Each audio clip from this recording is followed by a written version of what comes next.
Well, I'm delighted to be here with Representative Ro Khanna from the 17th Congressional District in California. He's a man that represents a very interesting piece of territory in our country because Silicon Valley, basically, so you've got Facebook and you have Google and Apple in your district. And I've been eager, Congressman, for a while to talk to you because I find your positions intriguing. You're a little hard to pin down, which I like, you know. And speaking from the standpoint of Catholic social teaching, you know, famously, Catholic social teaching corresponds to neither of our political parties. It's part of its genius, I think. You know, you can't say, oh, it's clearly Democratic, clearly Republican. It's also a source of ongoing frustration for Catholics every election cycle, you know. So whom do we vote for, Bishop? Right. And we say, well, you know, Catholic social teaching says X, Y, and Z, and A, B, and C, and now you got to make up your mind and conscience. So I thought we could chat about some things maybe in relation to Catholic social thought and then your own thinking on political matters. So, well, that would be wonderful. Look, I am so honored to be here. I remember reading one of your pieces on Christmas where you talked about how we are drawn out of ourselves because of a baby and how Jesus came as a baby.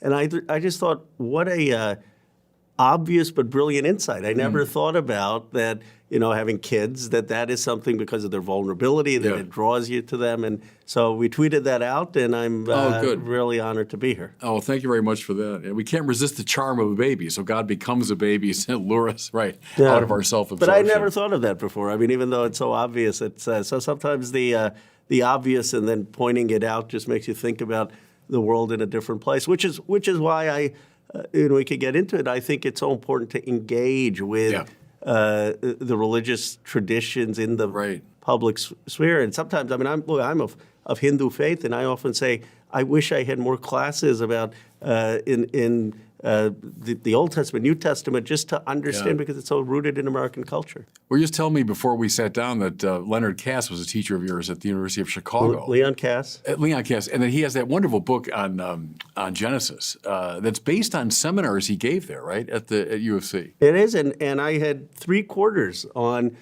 the Genesis with him. And, you know, I still remember certain things, I remember when you know, he talked about Abraham, and of course there's a philosophical and religious part to it, but he said, think about this. You're in your 80s or 90s, and God calls you and says, leave everything you know, and you're going to go and start a new country, and the ambition that takes and the daring it takes. So he taught the Genesis in a way that made you feel that this was about humanity and our ambitions, our greeds, our impulses. No, quite right. That's a great book.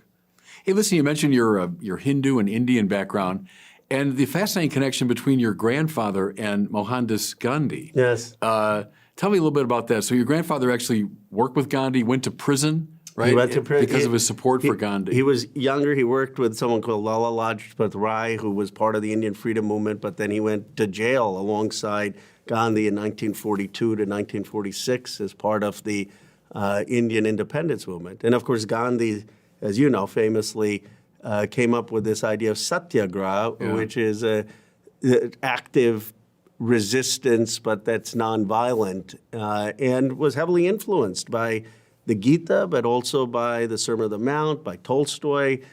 And it's interesting because I think there was a lot of sort of nonviolent interaction with another person, but Gandhi took it that we could do this at a political level. Right. And I find Gandhi intriguing for so many reasons. And one is what you just referenced, that he comes as a young law student to London, late 19th century, and he's a very shy figure. But eventually he meets a group of Christians who encourage him to read the Bible. Right. And like a lot of first-time Bible readers, he found the Old Testament kind of puzzling. But he thrilled to the New Testament, especially Matthew 5, 6, and 7, the Sermon on the Mount. Yes. And Gandhi finds this teaching on nonviolence. He goes to his Christian friends and says, hey, this is marvelous. And they say, well, we don't take that all that seriously at all, or it's just for private purposes or whatever. But Gandhi realized it was dynamite, and then he used it, you know. And the great thing there is he understood it was not passivity in the presence of evil, but it was a very creative way to engage evil. King, very influenced by Gandhi, and also as a Christian, obviously by Matthew. The other great figure, I think, is John Paul II. So now late 20th century, John Paul II in Poland. up against, a giant army, nuclear weapons and everything. He has none of that, but had that soul force that Gandhi talked Yes. about. And, when he speaks of God in front of 1 million people in Warsaw, and they begin chanting, "We want God, we want God," prescient observers, Brzezinski being one of them, said it's over. They realized at that moment the Soviet domination was over because John Paul had unleashed something. So talk about that a little bit. What's still the power of someone like Gandhi? You sit on the Armed Services Committee, right? So you're not obviously an advocate of doctrinaire nonviolence, No. but yet what are we still able to learn from Gandhi and King, John Paul II today? Well, they represent, in my view, the highest calling of humanity. So for Gandhi, there was this sense that, okay, if you're faced with evil, and the British Empire at the time was far stronger militarily, that you overcome it with goodness, and that you overcome it not because of weakness. I mean, it was strength, but that force ultimately melts hearts, changes minds. There are scenes from the Indian independence movement where you had people going and getting beaten, and then another row of people would come and get beaten, and another row.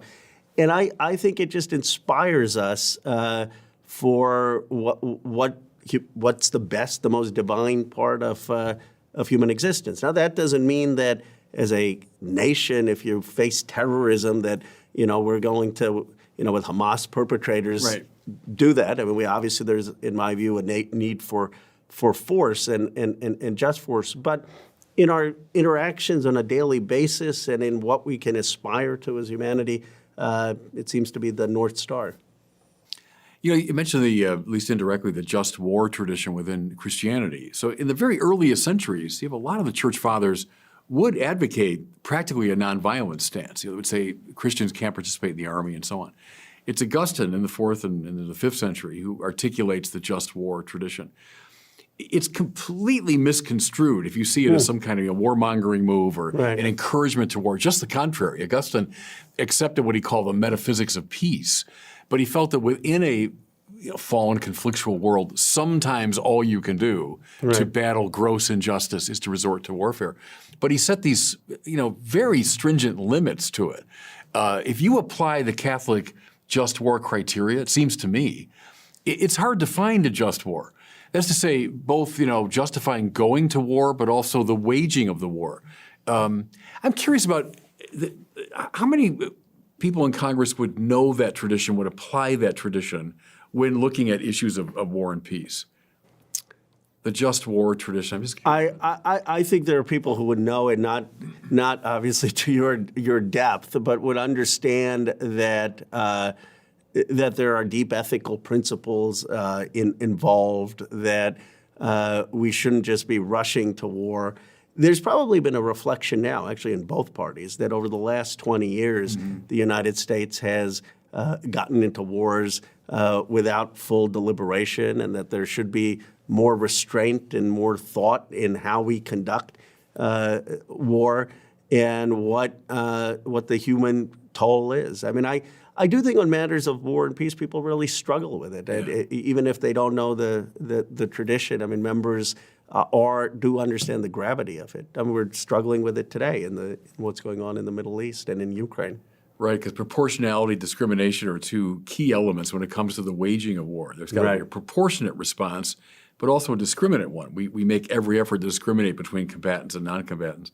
And one of the criteria on the way to war is last resort. I've always been struck by that we've exhausted every other means before we get there. And so the social teaching tradition of the church keeps us from rushing into, armed conflict. But anyway, I think it's very important that we keep those criteria in mind as we think through, those issues.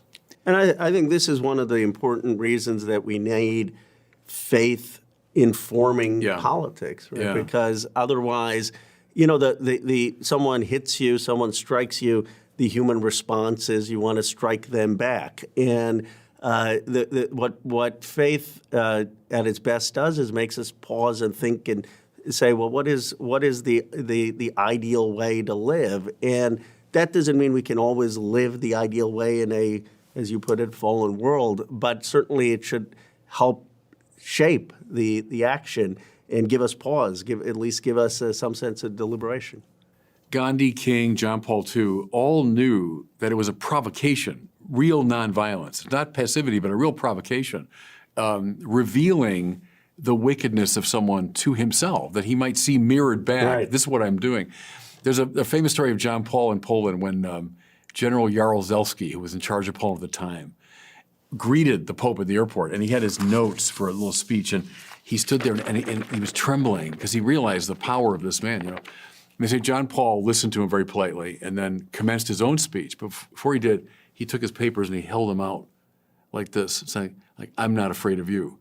And indeed, that was the case. I mean, he had more power than Jaruzelski did. Right. And I wonder if we Christians understand that, we believers understand that, the spiritual power that we do wield, Anyway, go ahead. I think probably not as much as certainly as Gandhi or King or John Paul did. But that's if there ever were a time that this country needed spirituality, it's now. We're so broken as a nation. I mean, you look at the insults we hurl at each other on television. You look at the anger, and there isn't a sense of common purpose. There isn't this sense of where are we headed. And at its best, America is a nation of ideals, of a nation that represents the best of human values. I wasn't a supporter of Ronald Reagan's ideology, but when he would talk about a shining city of the hill and what America could be, that it sent chills for America. And that's the sense, I think, that we have lost. And having spirituality deepen the conversation and also have some humility. Because if you believe in a higher power, then you probably think you don't have the monopoly on the truth. Let me pursue that with you a little bit, because you mentioned Tocqueville in some of your writings and speaking, and he's kind of an intellectual hero of mine. I would take his main point to be a democracy can't really function, much less flourish, without some undergirding philosophical or religious point of view. So the institutions of a democratic society, both political and economic, are fine in themselves, but they won't really function properly unless the entire society is suffused with a religious sensibility, right? Here's something I've noticed in the years I've been following politics and reading. When I was a young guy, you'd read people on the left politically. They weren't anti-religious. And go back to like my father's heroes. My father's heroes would have been FDR and would have been JFK and Hubert Humphrey and LBJ, right? I can't think of any of those figures as being anti-religious or anti-spiritual. What I've noticed in the last, let's say, 30 years is the left is becoming increasingly hostile to religion. Not even indifferent to it, I mean actively hostile to it.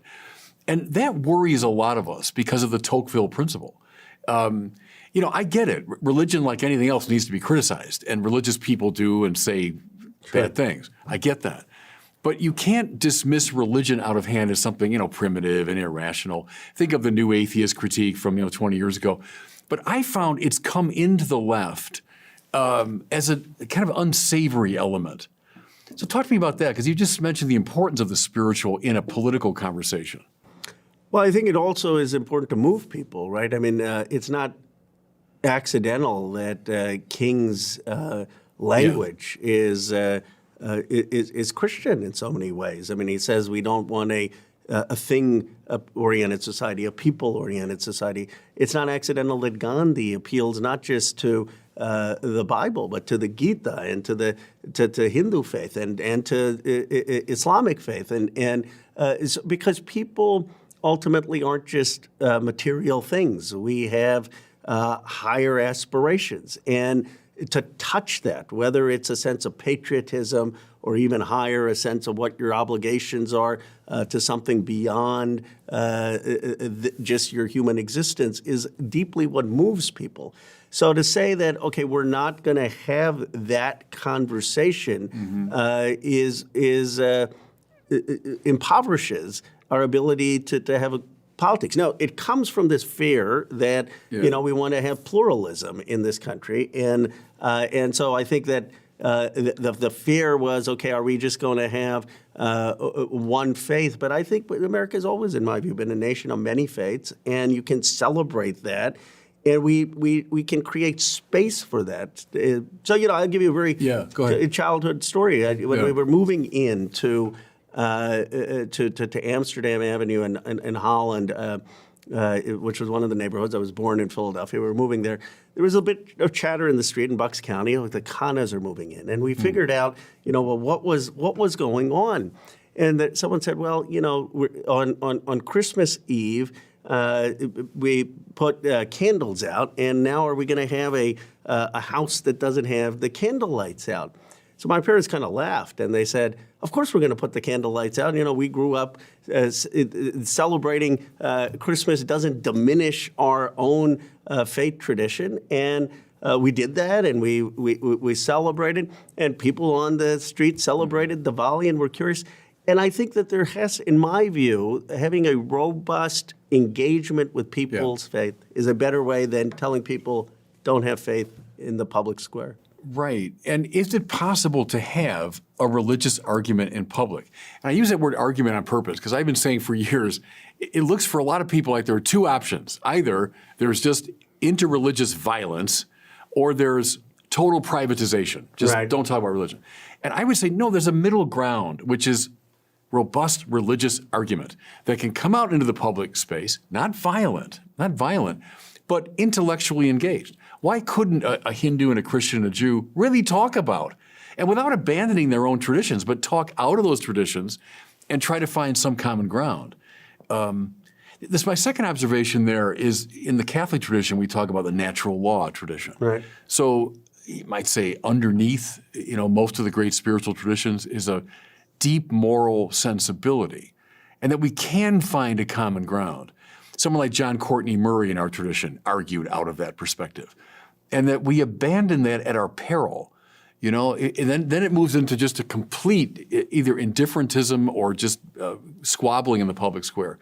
So, is there a moral consensus that our country can find, call it the natural law consensus, or some fundamental moral sensibility? Or are we stuck with endless squabbling at that level?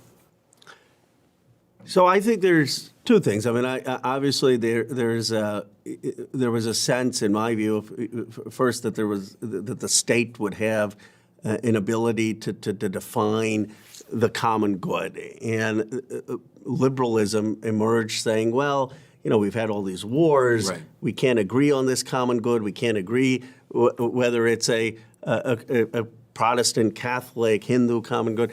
And so we're going to agree to some basic principles. And those principles are to keep the country safe and have people have individual rights. The challenge is that people still want shared purpose, that's not enough. Procedural justice, though important, though deeply important, is not enough. And so then the question becomes, how do we build something deeper? Now, to me, one of the greatest articulations of this was Frederick Douglass in Composite Nation, where he speaks in 1869, and he talks about defending the right of Chinese immigrants to come to the United States. And he says, and they say, well, they're not Christian. How are you defending them? And they're not American. And he says, in the free air of America and in the free air of our churches, we will have this, and the best will emerge. And this is going to strengthen not only America, it's going to strengthen the churches to have that kind of dialogue.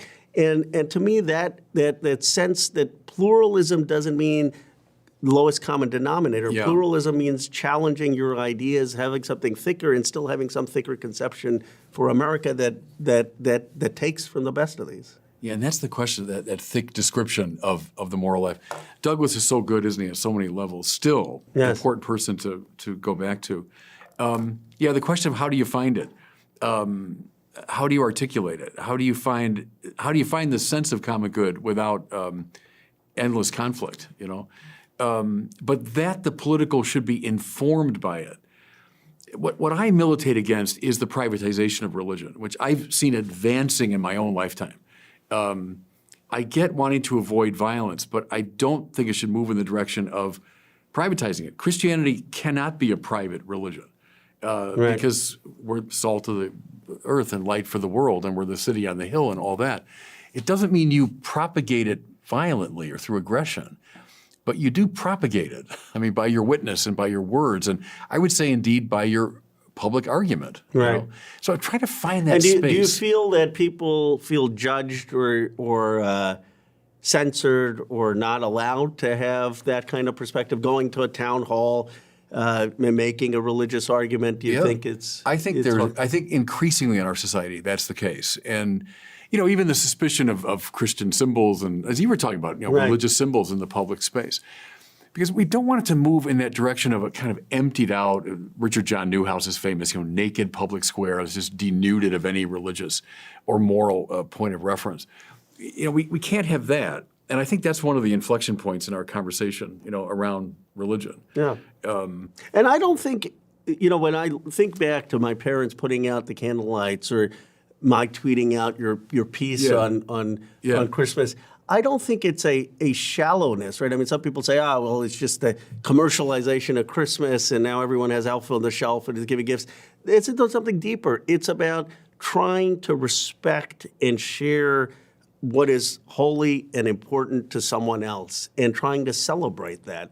And the other person reciprocating that in you. Now, maybe that gets to some common ground. Maybe that strengthens the appreciation for a common direction. But if all I'm saying to you, Bishop Barron, is, well, I respect your right to exist and me not to hit you and me not to steal from you, that's not as Not deep a enough. bond Yeah, right. as if I say, well, I want to celebrate and understand things that matter to you. Is there a teleology to our political life? I guess is the question.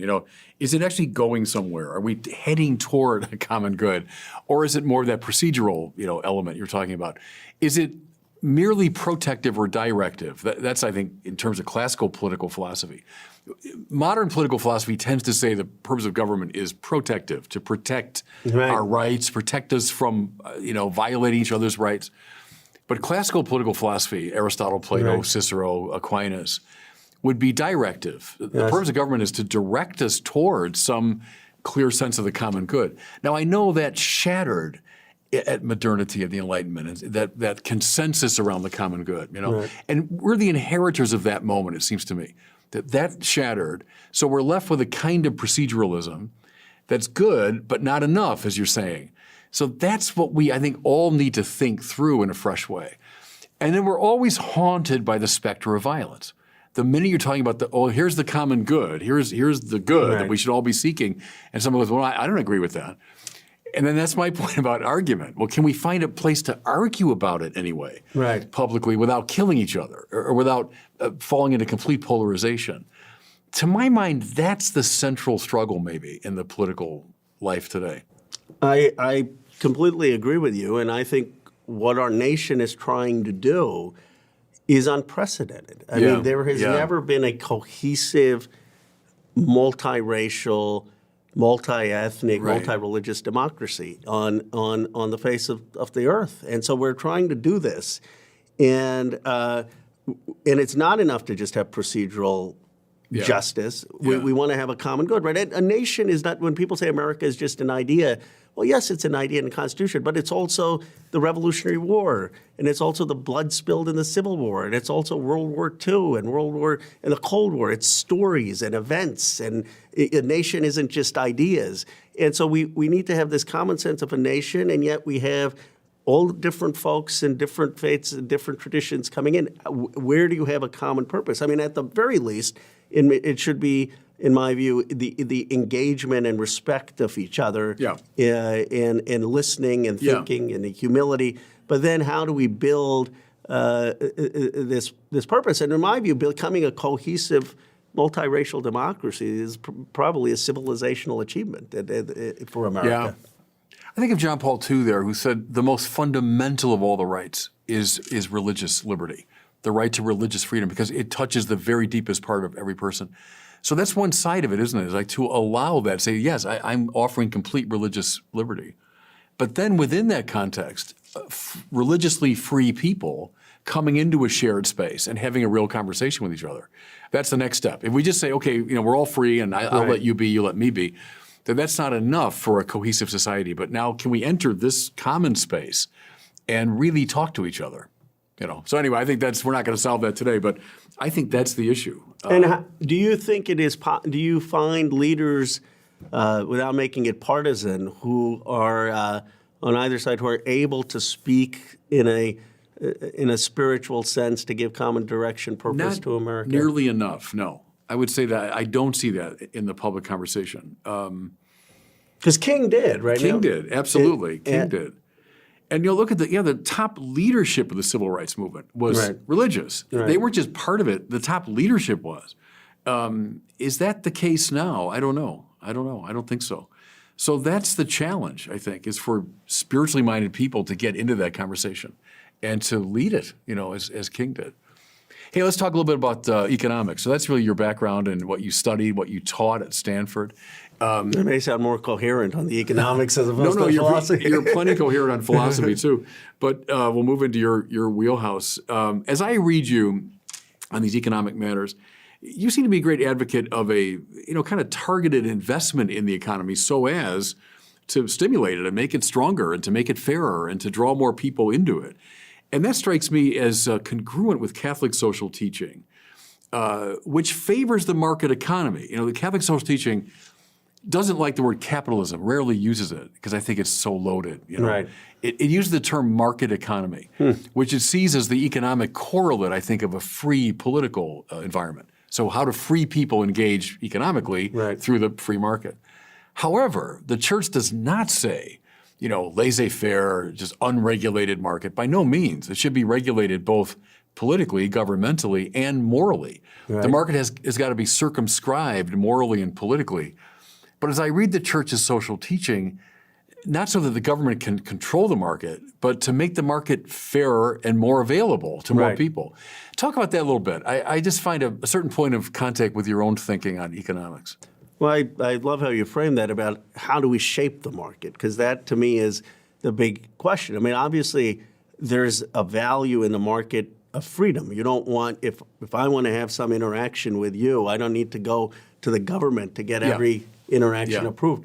But what has happened is, what if you have a society which is just transacting, and it so happens that in my district, you now have $10 trillion of value. And by the way, all this capital is going to China because they have the lowest wage labor there. And places like Johnstown, Pennsylvania, and Ashtabula and Downriver, Michigan are just hollowed out. And you have no ability for those folks to engage in that transaction. And so to me, the market has to care about community, has to care about place. There has to be some understanding that you can't just have the concentration of opportunity. You can't just have capital, especially globally, go to the cheapest labor. There have to be certain standards, and there has to be certain economic opportunity for people who want to live in the place that they call home. They may want to, we just think people are actors in a market. And so you're saying to someone, okay, go get retrained, go move. Well, what about their home church? I want to stay here. What about their family? What about their community? Why are those not also important values? And I think this has been another source of the polarization in our country. One is the challenge of figuring out a common good, but the other is that some people have a much better chance of economic opportunity than others, and depending on where you were born.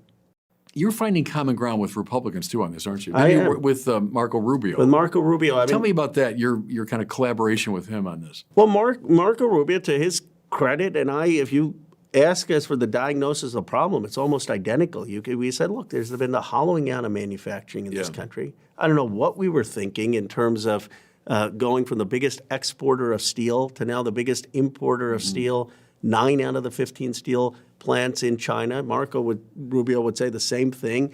And town after town, losing industry, and we didn't do anything. If you go to these communities, there's a sense of betrayal, of anger at both the whole political system.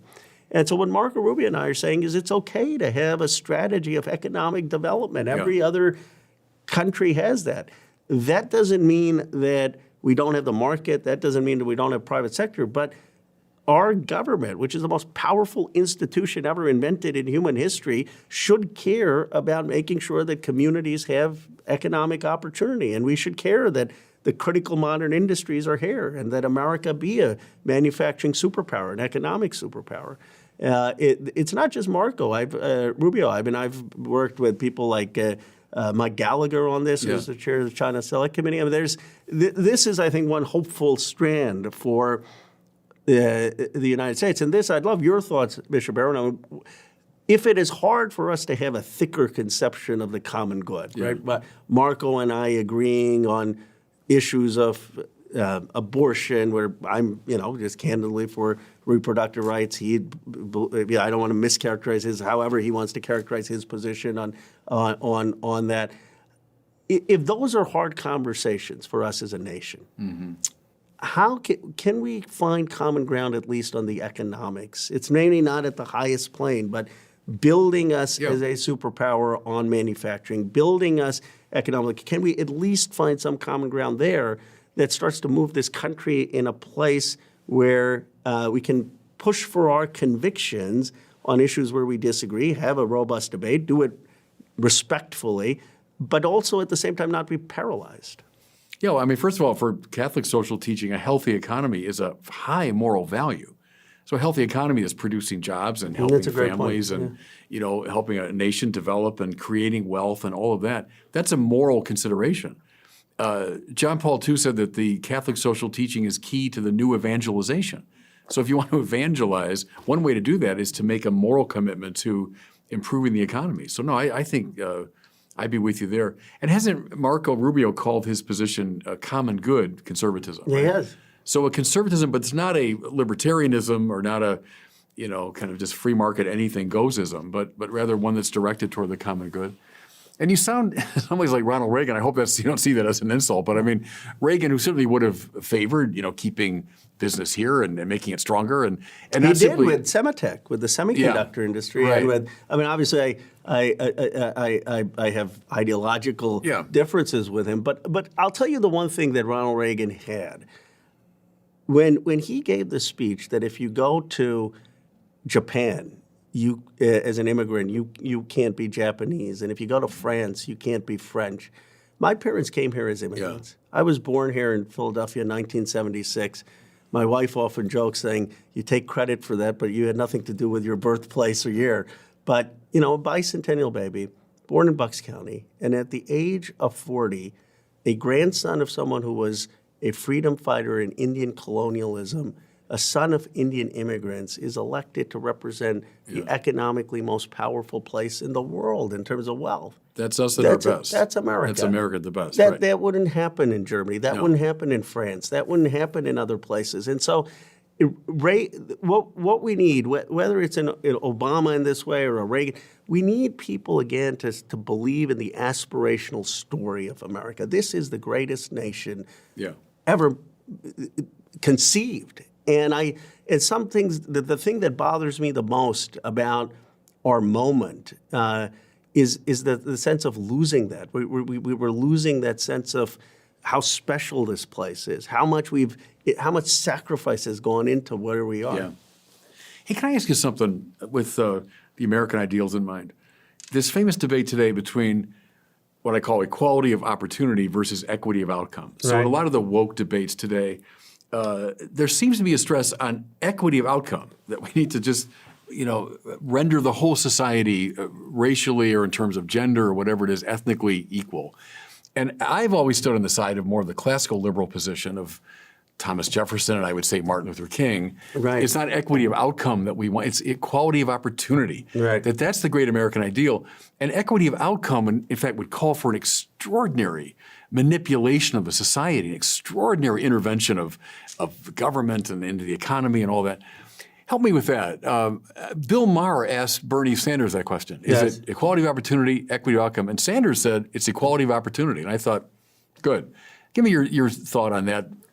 Yeah, no, I'm obviously for an equality of opportunity. I mean, people should have the basic health care, education to make a life. But then if you had equality of results, that would mean that everyone would be making the same amount of money and have to be in the same houses. And or 51% should be women in every aspect of life, and 10%.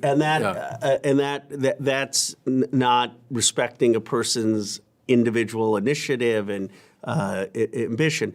Where I think it becomes more challenging is, let's say, equality of opportunity requires people to get to a 5, right, in a race. And some people are starting out at a 2, and other people are starting out at a 0 or a -2. Then the question for a society becomes, do we do more to help the person at a -2 to get to the 5? And that's been the affirmative action argument for a long time, right? And as far as it goes, I think fine. But it's and I think that.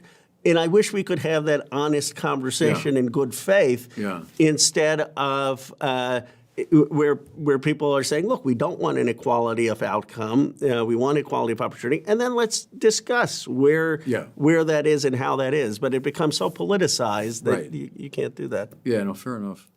I wonder if this question will get you in trouble with your own constituency. But another part of Catholic social teaching, which I think is congruent with your thinking as I'm understanding it, Catholic social teaching doesn't like hyper concentrations of wealth and power. Yeah, that's interesting. Look at G.K. Chesterton, who's an intellectual hero of mine. And he proposed back in the early part of the 20th century a system that he called distributism.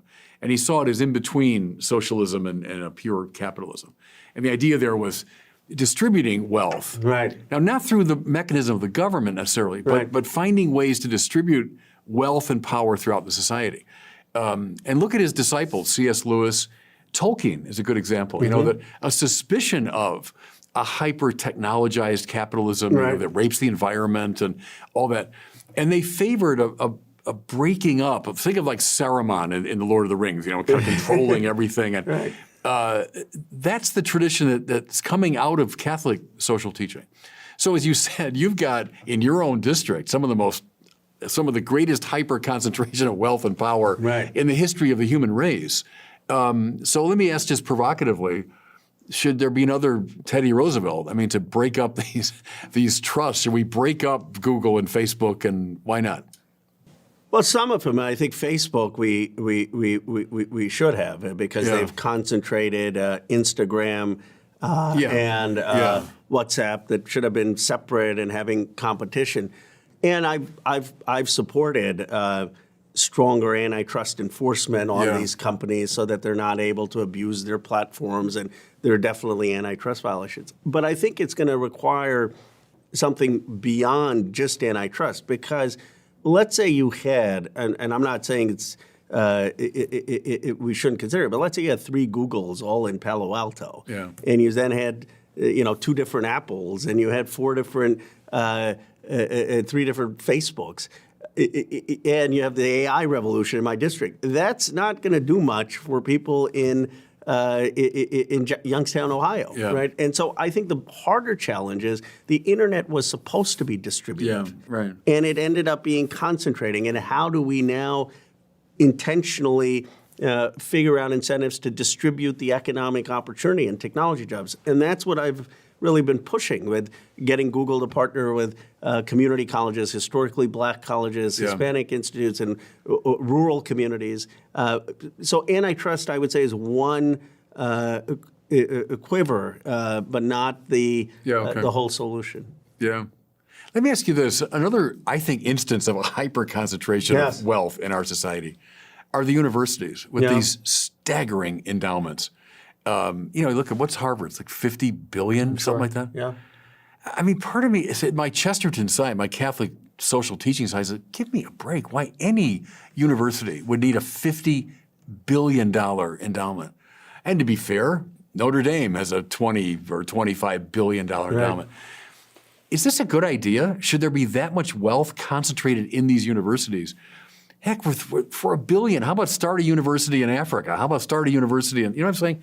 Is that another example where I don't know who would do it, but somehow break up that extraordinary monopolizing of wealth? Well, I would say this. I mean, there in some ways, I believe that higher education and universities, and I welcome your view on this, is it has been a huge asset for the United States Sure. of America. Yeah, sure. And that these universities have produced research, but they've also produced a sense of openness and scholarship at its best for the country.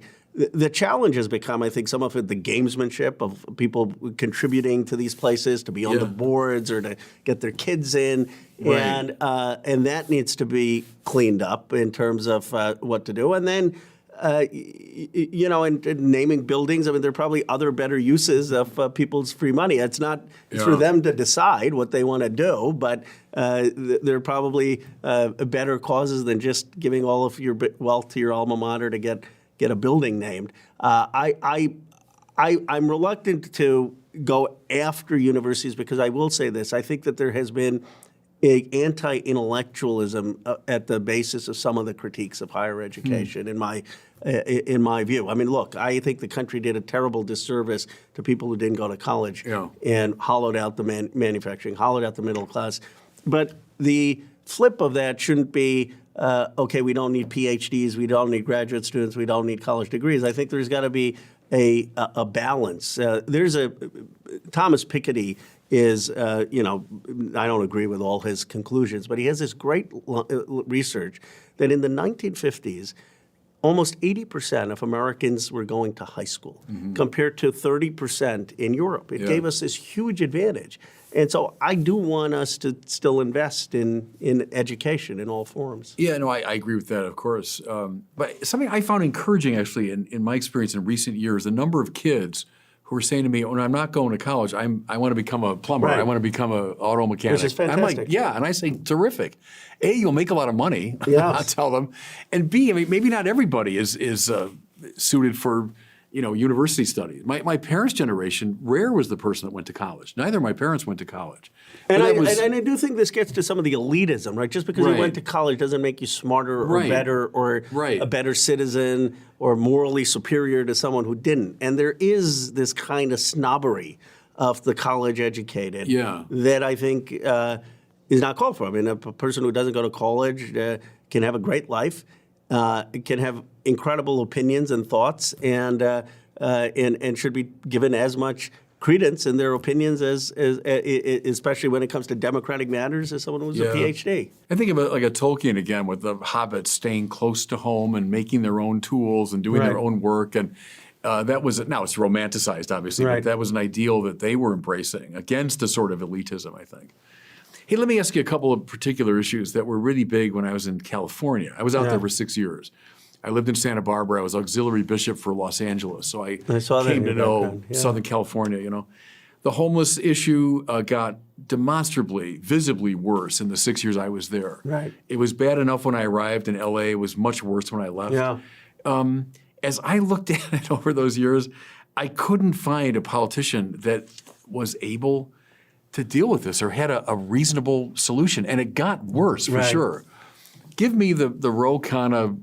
I know I'm oversimplifying, but give me 3 steps you would do to deal with this problem, which now it's all over my city here, Rochester. Yeah. It's all over the country, homelessness. Help me with that. It's a huge challenge in California. First, you have to acknowledge that. Right. And partly it comes also where you have high wealth concentration, because when you have a lot of wealth production, people bid on the housing prices go up, it makes it harder for people to afford rent. So if you look statistically around the country, places which have high wealth generation and disparity end up often having significant housing problems. So what are 3 things? One, California didn't build enough housing. We were just too restrictive in some of the zoning. And that was a big mistake. Don't copy California's build housing policy. We should be building a lot more housing, not just affordable housing, but housing in general. The second thing is make sure you're intervening before someone is evicted in terms of providing assistance. People say folks have an addiction problem, mental health problems. There are a lot of people who have addiction problems and mental health problems who are housed, and that's much better than before they get evicted. And so I would have a program of aggressively monitoring people who are on their feet and making sure before they get evicted they have some assistance. And then the third point would be really having more mental health and wellness and counseling in communities. And of course, gets back to Tocqueville, right? I mean, one of the reasons Tocqueville said you needed religious institutions. He said in a place where you have freedom, freedom could go to licentiousness. We may not have any order, and we need family and community and religion to give our life some social purpose, so it's not just our own whims. And in a society as complex as ours, we want religious institutions, others to do that, but we also want mental health wellness centers that give people an opportunity to get back on their feet. Those would be the three. Yeah, no, I appreciate that. It's just been such a intractable problem, hasn't it? And, it really has. I look Democrat, Republican, look across the spectrum, and we just don't seem to find a solution. Speaking of which, the other issue that it certainly preoccupies the bishops of our country. Since I became a bishop 8 years ago, we talk about it every single meeting. And that's immigration. Yes. When I was in California, obviously it was front and center issue, but it's all over our country. Everyone says it's like a cliche, almost a broken system. And I think that's true. Catholic social teaching, and this is a very important part of it. It says yes to a nation's right to define and defend its borders, and not just for xenophobic or jingoistic reasons. There are good moral reasons for that. To maintain if an economy can't handle this huge influx of people or whatever it is. There are good moral reasons. And to be honest with you, I think sometimes as a church we're not as good at articulating that there's a moral reason why a nation can defend its borders. Okay, that's one feature of it. The other, of course, born of Jesus and the New Testament and the prophets, is a great openness to the poor and to the marginalized and those who are threatened in their home country and all of that. By a deep instinct, we say, yes. And then as Americans, Statue of Liberty, the huddled masses. I mean, so there's all these instincts in us, both American and Catholic, that say yes, with the caution of defending borders. Okay, that seems to me at the principle level where we are. And I agree with that framework. I think you would get 90% of Congress agreeing with what how you're come we can't articulating. solve it? That's what frustrates a lot of us is, all right, I think we all kind of agree on those great principles. What's the main problem? Why can't we solve this? I think the challenge has become it's so politicized. I mean, there's a sense, I think, from some, and I don't want to be unfair about it, but there's a sense for some that they maybe on our side that we're not doing enough to protect the border. Like we, in my view, should be funding border agents. We should be funding immigration judges. We should be funding technology. We should clearly say a nation needs safe and secure borders, and there's and not be demonizing the border patrol or not funding it. On the other hand, there also needs to be a recognition that that immigration is still enriching to the United States, and and there's got to be a pathway for people to come here. If there was a more orderly process, if you didn't have these awful scenes at the border where people are being raped and where people to get to the border and where they're being harassed, and it's this terrible, terrible journey. And if you didn't have the concentration of migrants in cities where they're not being able to work and where they're becoming a drain, I think that a lot of the immigrants have integrated into the country. And so the question is, how do we have an orderly asylum process? How do we have an orderly process to come into the United States in a way that respects the rule of law? And it's politically charged. But we can't find majorities in both houses that would agree with what you just said. It seems puzzling to me that we're not able to, over many, many years now, it's been years of trying to adjudicate this thing. And I don't know. What you're saying makes perfect sense to me. It's not going to happen in the 2024 election because we're so divided as a country. And then there's a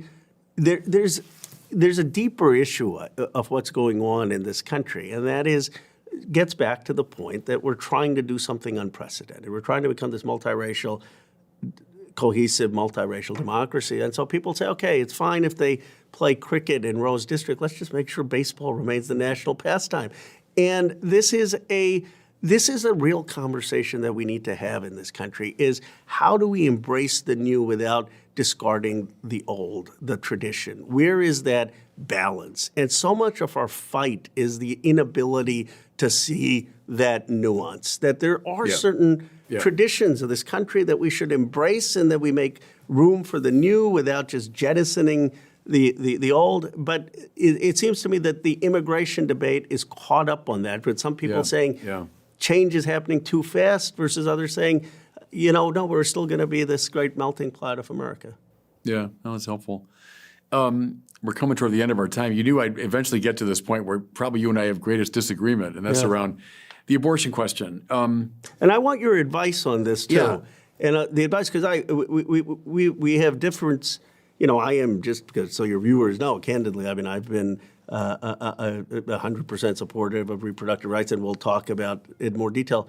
But how can we have a conversation in this country where we disagree on issues on abortion, or if there are issues of gay marriage or other things? How do we find, if there is any possibility of a way to talk to each other? Well, I see two things. First of all, the appeal to natural law that we talked about earlier. There's some kind of fundamental moral consensus around these ethical questions. I think if we can stand together in those, that would be at least a starting point. The other one, to be frank with you, to my mind, the Democratic position on that has become so extreme that it's precluding real conversation. It's become such an extreme position. Let me tell you, put it in a little context. I'm from Chicago. I'm a Catholic, right? My dad, Irish Catholic from Chicago. That meant ipso facto Democrat. If you're a Chicago Catholic, you're a Democrat. In fact, my father was involved in Democratic politics. His family was very involved in Chicago politics. When I went to the seminary, so back in the early 80s, 95% of us, so these, serious Catholic young people, 95% of us would have said we're Democrats, right? When I started teaching at the seminary 20-some years later, 95% would have said we're Republicans. It's one reason for that, I would say, above all, and it was Roe v. Wade, it was abortion. As I've watched it over the years, I'm old enough to remember as a little kid, Ted Kennedy was pro-life, Jesse Jackson was pro-life. And they were pro-life, it seems to me, on very democratic grounds. They mean, hey, we're the party of the little guy, we're the party that defends, the poor and those that have no voice. And so I watched that, and then I watched by a steady process abortion being accepted almost as an absolute. I remember vividly Mario Cuomo, 1984, right, at Notre Dame. I was in my mid-20s then. And the anguished Mario Cuomo, I'm a Catholic, and so of course I'm against abortion, but yet with, reluctance, but accepting the exigency of it politically, I will support it, but, I'm a tortured soul, right? And I'm privately against it, but publicly for it. And of course, that was picked up by Democrats, Catholic Democrats, for the next two generations. But what I find intriguing is the declension from anguished Mario to exultant, Andrew. So when Andrew Cuomo in New York, when they passed a law that makes abortion, universally available up to the moment of birth, they're lighting up buildings in New York and jumping with celebration.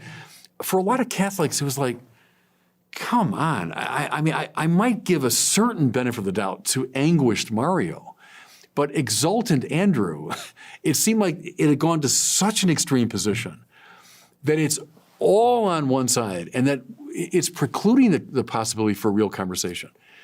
I've said to friends of mine in Washington involved in politics, give us a little bit. I said, how about we limit, third trimester abortions? Oh no, that could never happen. How about partial birth? Why don't we limit that? Oh no, it would never pass. How about born alive? Oh no, we couldn't do that. And I'm like, well then what the heck? I mean, how can we even have a conversation if the position has become so extreme? Anyway, end of speech on that. But that would be, from my perspective, as someone born and raised a Democrat, but who experienced extraordinary difficulty precisely over this issue. And you think this is one of the big issues that Catholic Democrats just sociologically left the Democratic Party? Yep.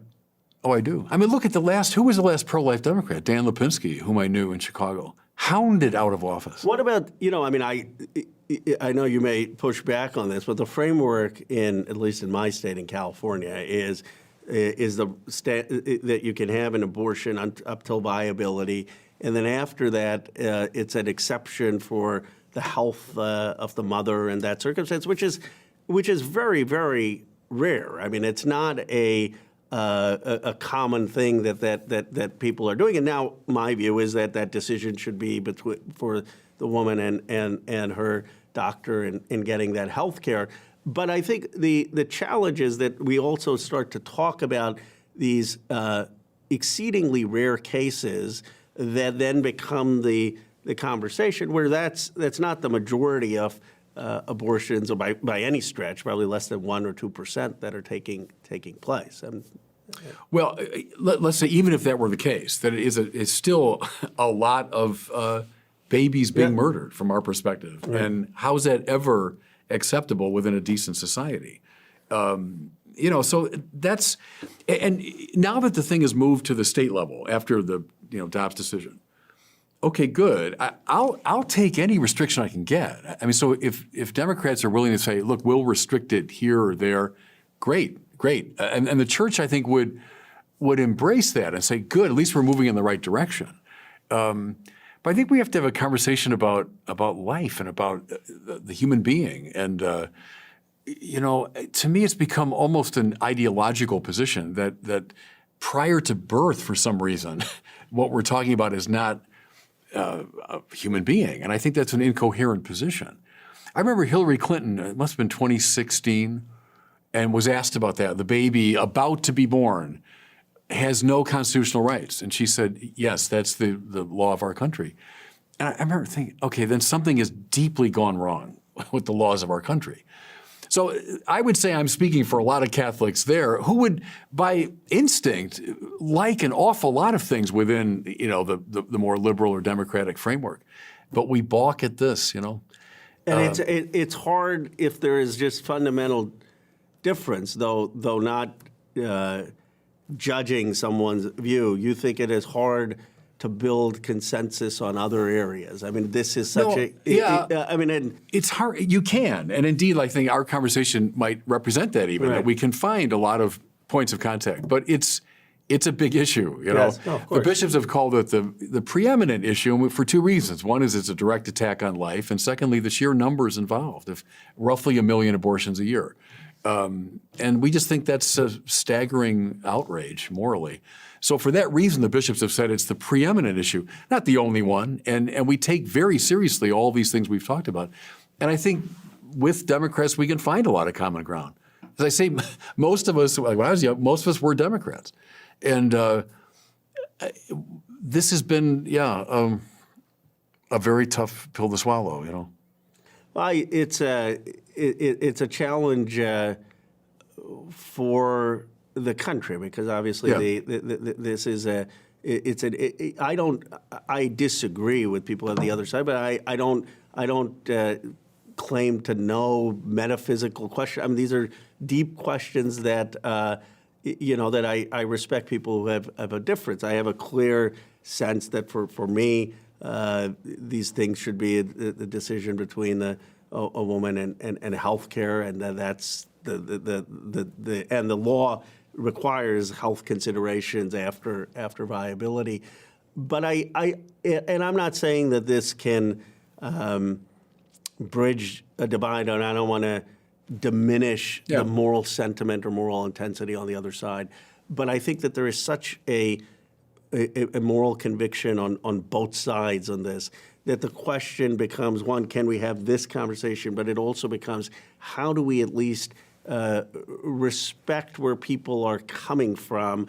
Which means in a simple way to say that if someone disagrees with me, I won't label them a sexist, and if someone and they shouldn't label me a baby killer. I mean, how do we have conversations with each other? No, quite right. That still allow us to have a common American identity and build for that, because it's